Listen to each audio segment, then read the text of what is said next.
This is the Action Movie Guys podcast, bringing you action movie reviews from across the decades, plus box office numbers and insight like never before. And now, your hosts of the Action Movie Guys podcast, Alex and Nate. Welcome, everyone, to this brand new episode of the Action Movie Guys podcast, episode 115, The Transporter 2 from 2005. I'm your host, Alex Figueroa, and my co-host is Nate from Netflix Reviews. All right, Nate, how long has it been since you've seen Transporter 2?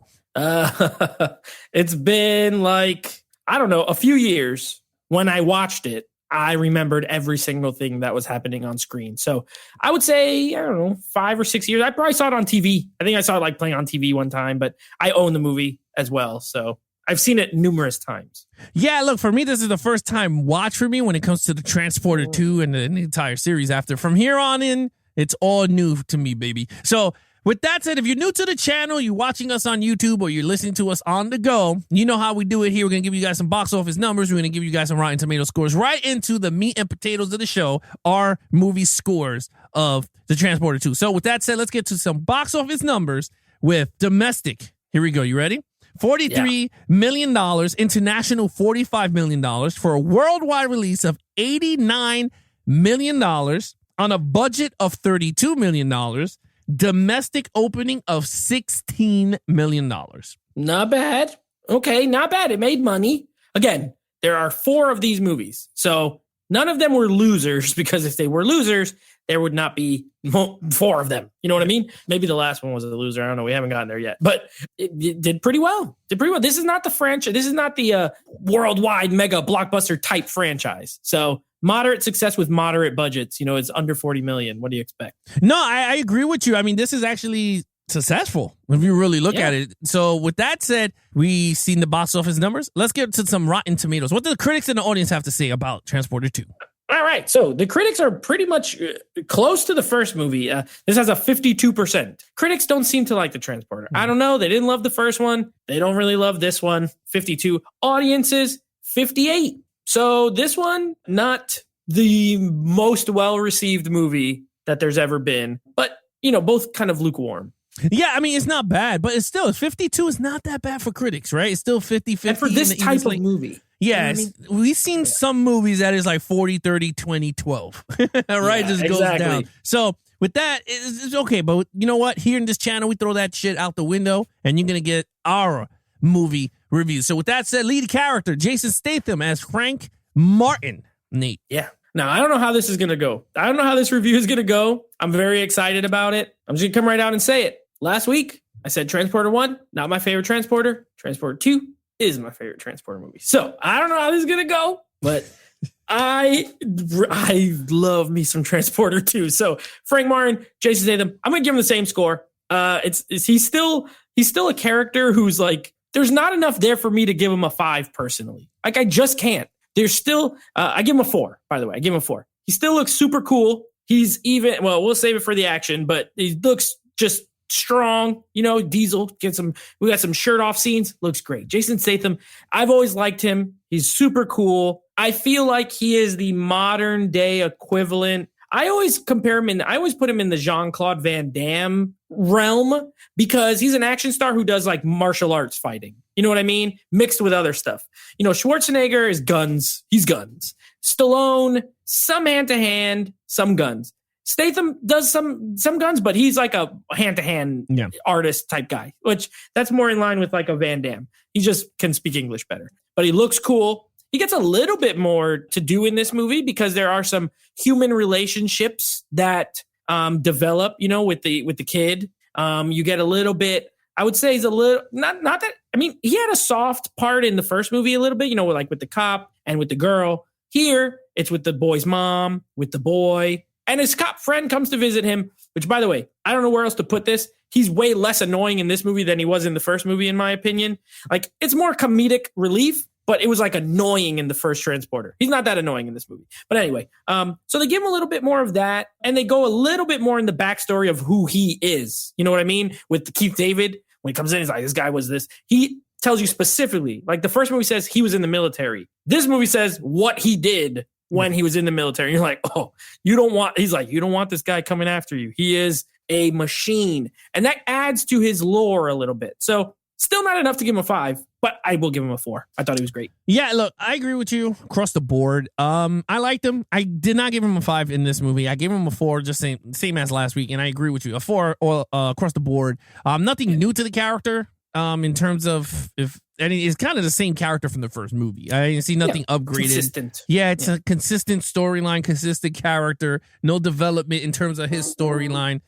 So with that, I'll keep it the same and nice and short. I gave him a 4. You gave him a 4.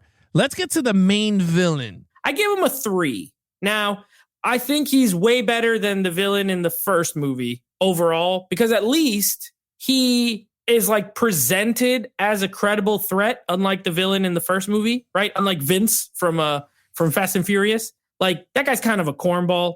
And this movie, by the way, let's just put it out right now. This movie is cheese. This is like a really cheesy movie. All right. The first movie, I would say, has some accidental cheese. You know what I mean? This movie is not accidental. It's just got some cheese. And the villain is part of the reason. This reminds me of a villain from an 80s film. He's over the top. He's like, he's like not a mercenary, but I guess, right? Because he's like hired by someone else to do this thing. And this is an 80s action movie plot, if you really think about it. Someone was doing a lot of cocaine when they came up with this. It's this driver who gets involved with this kidnapping scheme, which has to do with politicians, and then a virus that will like kill you and everyone around you, which, by the way, No Time to Die. This is like the same kind of freaking virus in No Time to Die, which just came out now. Stole it from the Transporter 2. If you're near them or they cough on you, you'll die. And then there's this purple antidote in a glass jar. Of course, it's only in a glass jar. And then it's super over the top. The villain is okay. He does fight. They set him up, at the beginning when he's doing the fighting and he does the super Hadouken, like flying uppercut. That's cheesy, but at least you're like, okay, well, when it comes down to it, he's going to fight Jason Statham at least. And they do. And he gets wrecked, but he tries. I give him a 3. I think he's over the top, but I think he's credible within this film. So a 3. Yeah, look, I agree with you. I give him a 3. He was a cartel that, you're right, that got hired to do this antidote switching virus. Yeah, it was just weird. His name is Gianni.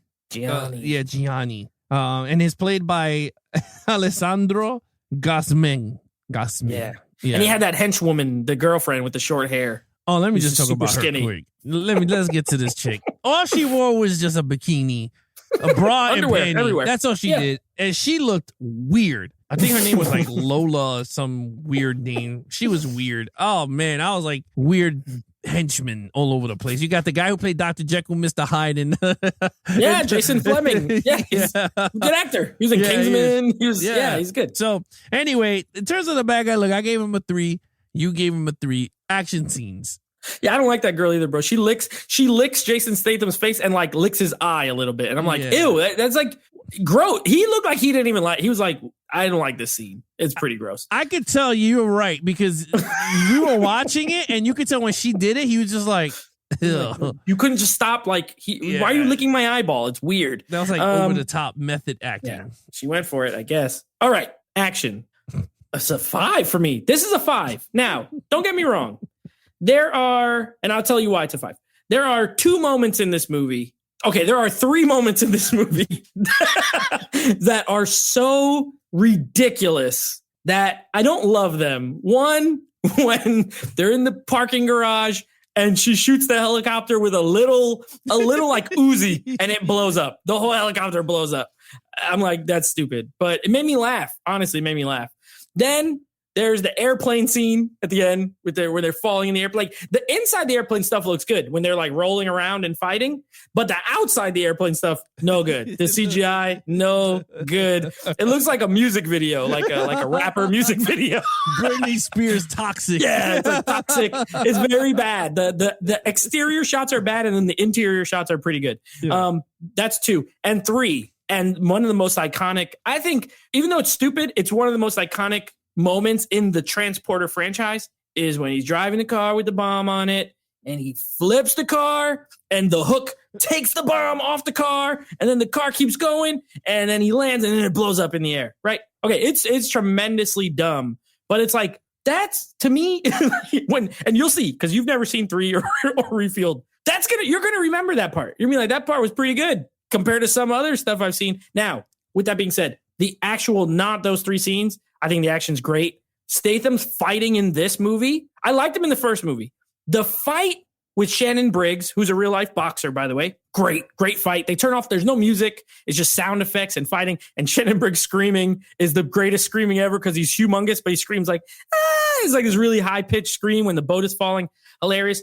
The 2 fights at the end where he just goes full God mode in the house and he's fighting all the henchmen. The first one in the garage with a pole, it's legitimately great. The choreography is fantastic. And the second fight where they go inside and he uses the hose, again, the choreography, fantastic. I love those scenes. They still do the stupid thing in this movie with the bullets where you could see the bullet. Did you see what I was talking about now this time? Like you could see the bullets going through I hate it. I still hate it. But I think this has a jet skis, cars, hand-to-hand, guns, bombs, airplanes, and it's fun. To me, as cheesy as it is, it's a lot of fun. I gave it a 5. All right, let's get to some action then. Look, I'm gonna be really honest with you. I gave the action a 4. I couldn't go with 5. And you know what? I smelled Fast and the Furious the minute I saw this crap. I'm not a big Fast and the Furious person, so when we tackle all 10 movies, or by the time we do it, it's gonna be like 13 of these damn movies. You're gonna see why. But in this movie, I cannot. The CGI killed me in this movie in terms of for the action sequences. This did not work for me. Actually, it didn't work for anybody. But it didn't work for me either. Yeah, it didn't work for anybody. It was straight cheese. I understand why you like it, and the same with my wife. My wife liked it. She was like, "Okay," and I was like, "Because you guys are Fast and the Furious lovers." So, like, this is straight cheese from that factory. So I was just like, "Oh." I'm not a big fan of that stuff. Like, I did not like the whole car flip into the bomb ticking out because I was like, this is not even possible. Like, not even at all. Not at all. No, it's not. And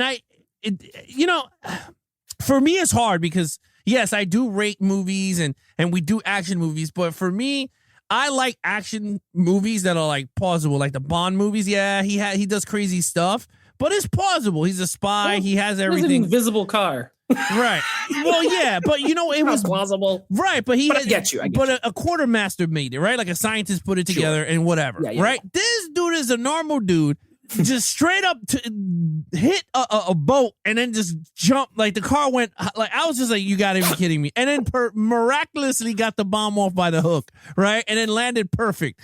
Yes. I was like, okay, whatever, right? The fight sequences with the hose, I was like, all right, it is what it is. And again, Jason Statham will do the fight scenes that are comfortable, right? That makes him shine. And I think he's very well in those scenes. The scenes with the pole, awesome. But then it starts to become repetitive of the same fight from the first movie. He did it with the oil. Now he threw paint in his arm when he's fighting the big guy. And then he puts his hand in coconuts and he's punching coconut punches, bro. Yeah, the coconut punches. Come on. So I was like, all right. So he's hitting him with the Hawaiian punch, and I was like, all right. So right, he's Hawaiian punching. No, that's his finishing move, the Hawaiian punch.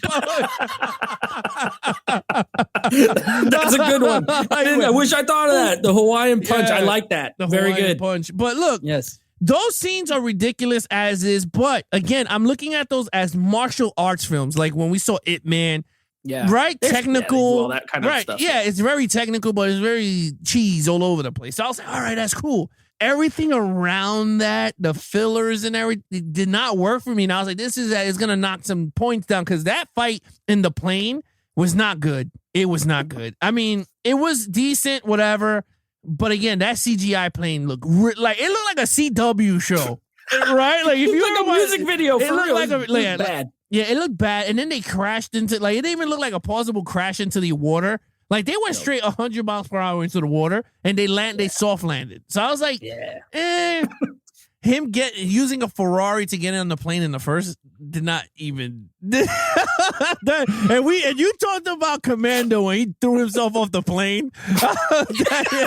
This dude got on the plane. That was worse. He just landed on his butt in the water. He was fine. He just got up and walked away. See, this is the same thing. This is like Commando. This is like Commando. An 80s movie. It's so cheesy. It is. I agree with everything you're saying too. And then the fight scene in the doctor's office. That with was the sound of the when they push the air, when they push the elevator and the sound wave travels through the through the thing. And I was like, man, sheetrock must be really thin for them to go through sheetrock like nothing. But look, look, it is what it is. I gave it a great. It was great action. Like I said, once it gets physical fighting with Jason Statham, that's where the movie for me is good. All the gunfighting, again, you're right. He's not a gunfighter. He's more of a hand-to-hand guy. He's like Jet Li. When I see Jet Li with a gun, I'm like, why? He's good with with his hand-to-hand. So there's certain guys that you go, okay, good with the bullets. Some guys are good with knives and hand-to-hand fist. So, yeah. I do want to say one thing about Statham, too. He's very smooth as a fighter. And they know he's not as fast as, let's say, like a Jet Li, right? Like, he's known for his speed.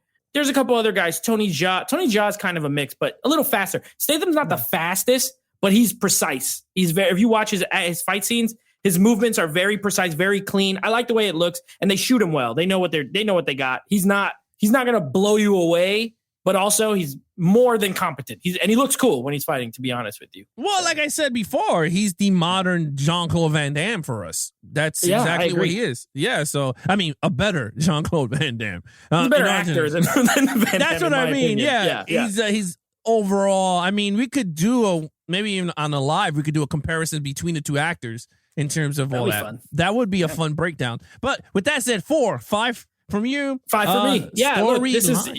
You got to embrace the cheese sometimes. And it's funny because I don't always love cheesy movies, but every once in a while, one hits me. Crap. Yeah. And I'm just like, I love this. Now, I did see this in the theater. What you said, 05? This came out? Yep. I was a senior in high school. So you got to keep in mind, I saw this at 18 and I was like, hell yeah, this is great. So I do have some nostalgia for it, but even rewatching it, I just think it's fun. Now, it is not great. It's not great. Storyline. Okay. For the Transporter franchise, I like the storyline in this one better than the first one as well. When we talked about the first one, it's a little muddled, right? Like it's like turns out to be about the like Chinese people getting imported in the boats. But before that kind of just comes out of nowhere, like halfway through the movie. Other than that, he's just this guy. He has these rules. He transports the package. You have this little plot with him and Vince from Fast and Furious, and you think that's going to be the storyline. It turns out there's this other bigger storyline. This one is way more straightforward. And sure, there's a lot of movies like this, right? Like Ransom's about kidnapping, and Man on Fire is about kidnapping, and there's a kidnapping. Commando. This movie's like Commando because there's kidnapping the kid. He's gonna go save the kid. Now the only difference is it's not his child, but still, it's a child. More like Man on Fire. It's a child he has an attachment to from driving. I think the kid is cute in this. Like, I like their dynamic. I like the little game they play in the car where it's very good, honestly. So I like the storyline, the basic storyline, right? He's doing a new job he's basically covering for a friend. He's a driver. He gets involved in this crazy conspiracy that he, with the people, with the drugs and all this and the virus. And then he's like, well, he would have probably stayed out of it. But once they take the kid, now he's got to do for revenge, right? So is it the best storyline? No. Does it make for an entertaining movie? Action movie? Yes. Has it been done before? Yes. But, we got to grade what we got here. I'm going to give it a 4. I like it. I think it's entertaining. I was never bored. So, yeah. And the movie's only like 80-something minutes long, too. It's short, in and out. Perfect. All right. I know this is going to get hit. It's going to get hard, okay? It's going to get hit hard. I gave this a 2, and I cannot. This storyline was freaking weird, bro. It started weird. It is a weird movie, but in terms of storyline, it was very weird. I felt like it was 3 plots in this movie. If you really think about it, it felt like 3 movies jammed into one film. Right? You got the beginning of the movie. I didn't know what the hell he was doing, but I was like, oh, okay, he's a driver now. So I was like, all right, cool.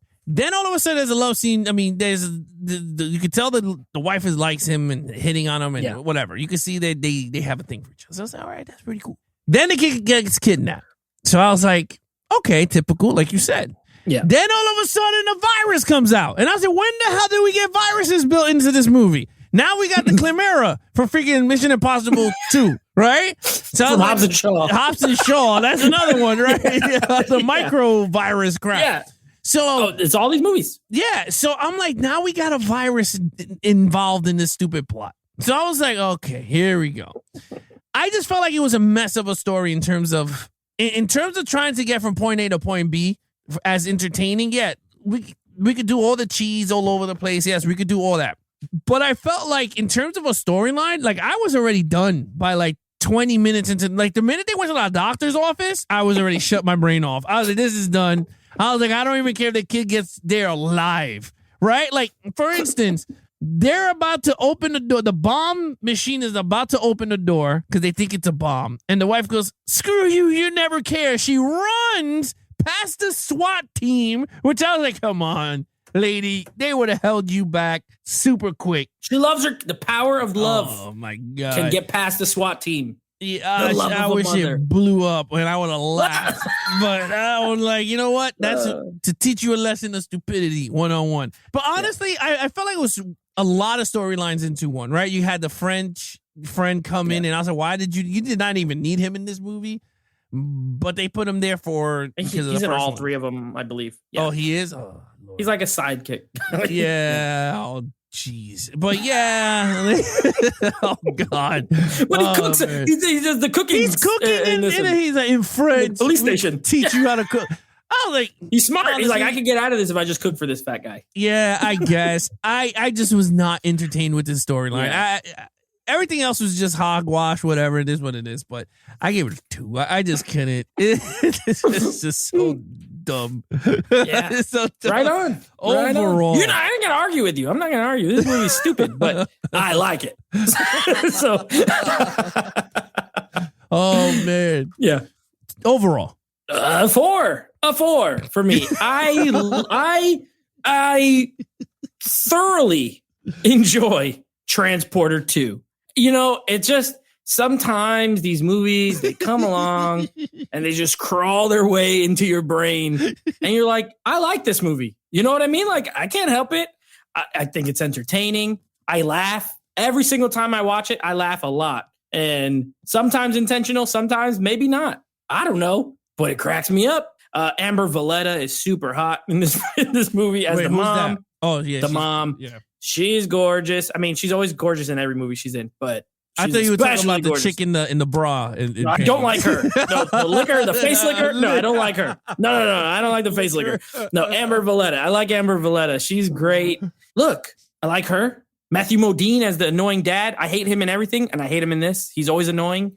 I hate him in Dark Knight Rises. I hate him in this movie. Perfectly cast. It's over the top.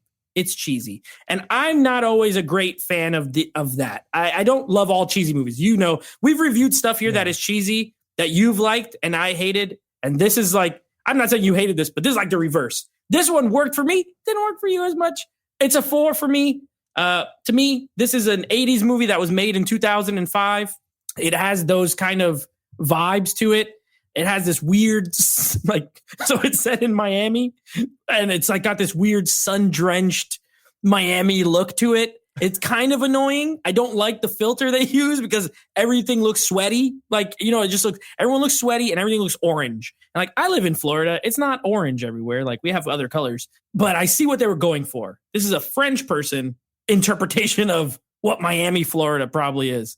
I love all those elements. It's a piece of crap and I like it. So I give it a 4. Yeah, it's funny. Doesn't Bad Boys do that? In the third movie, does it? Right? In the second movie too. They has this really Miami look. It's like, well, it's not always orange here, but I get it, I guess. Yeah, I gave it a 2. Overall, a 2. Well, I can't wait till you watch Transporter 3. Yeah, look, I got a fair share of cheesy movies that I like and I hate and all that. But honestly, this one I couldn't. Trust me, I was there with my Cheese Whiz bowl, oozing the cheese into my crackers, eating it. Didn't work for you. It did. Yeah, the cheese was moist. I didn't like it. The cheese was not good in this one. The rotten cheese was coming out that TV.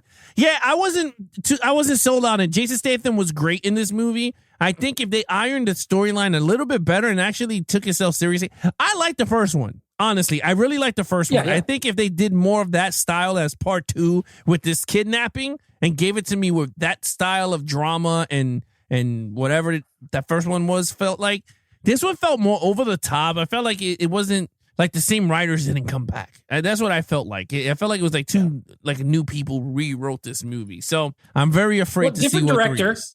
So Louis Leterrier directed this one.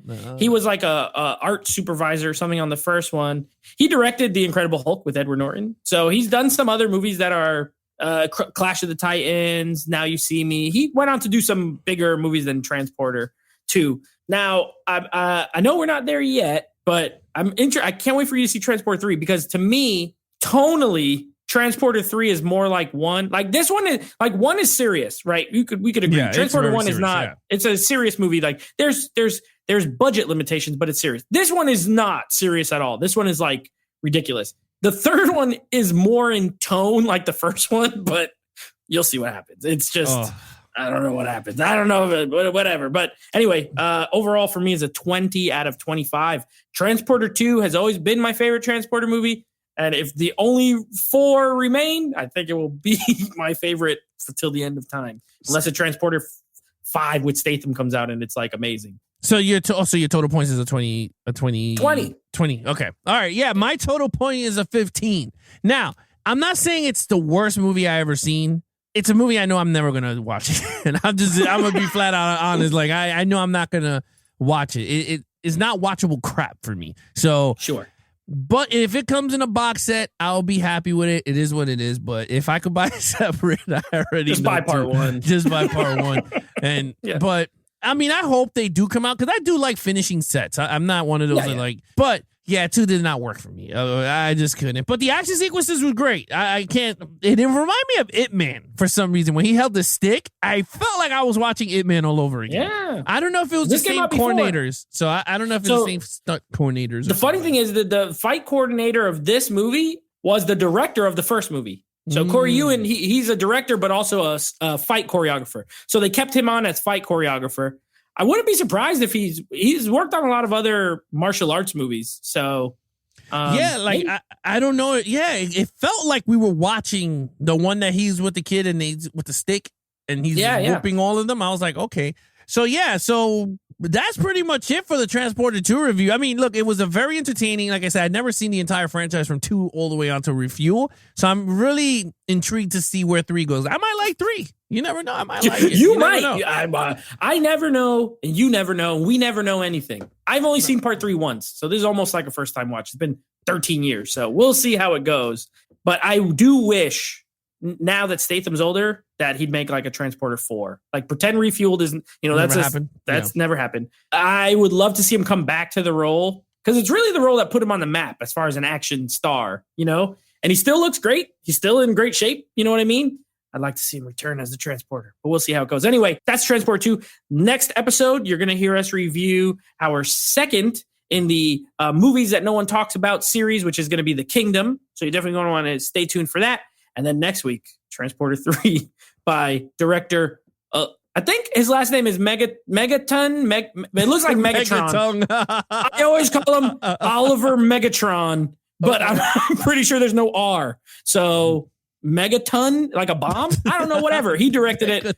We're going to review it next week, and Alex is going to love it. So we'll see how that goes. Yeah, we never know. I might love it. I might say, wow, this is better than 2, but not 1. But yeah, look, with that said, guys, and also our lives, we do Mondays at 9 p.m. Eastern. We do Levels of Geeks Live, where we tackle a lot of discussion, movie-based discussions, and then we do some movie reviews live. We're going to do The Matrix, okay? We're going to do Matrix Resurrection. Right? I think it's called Resurrection. Yeah, Resurrection. Yeah, we're going to be doing that on Monday the 27th. For those of you out there, that is the last show of the year. We're going to be doing Matrix Resurrection, and we're going to be tackling our best movies of 2021. So those are going to be the 2 topics of that last show of the year. So this is going to be fun. If you guys want to join, again, Mondays at 9 p.m. Eastern. Anything that we do on the social media, you can follow Nate over on Instagram at NateFlix Reviews. Check out the podcast with him and his friends called NateFlix Movie Reviews. Anything action movie, guys, all you have to do is go to youtube.com/Levels of Geeks. We have our podcast there, our video version of the podcast, and of course, some lives. You can check out our lives, gaming, We do some live gaming also, and then some unboxing. Big on unboxing a lot of statues, movies, all that stuff. And then, of course, you want to follow Levels of Geeks, you could head over to Twitter at Levels of Geeks. Check us out there. And if you want to follow me, go to Instagram, Alex Spangler 84. That is my personal Instagram. Other than that, he is your host, Nate from Netflix Reviews. I'm his co-host, Alex Figueroa. Be awesome to each other and out.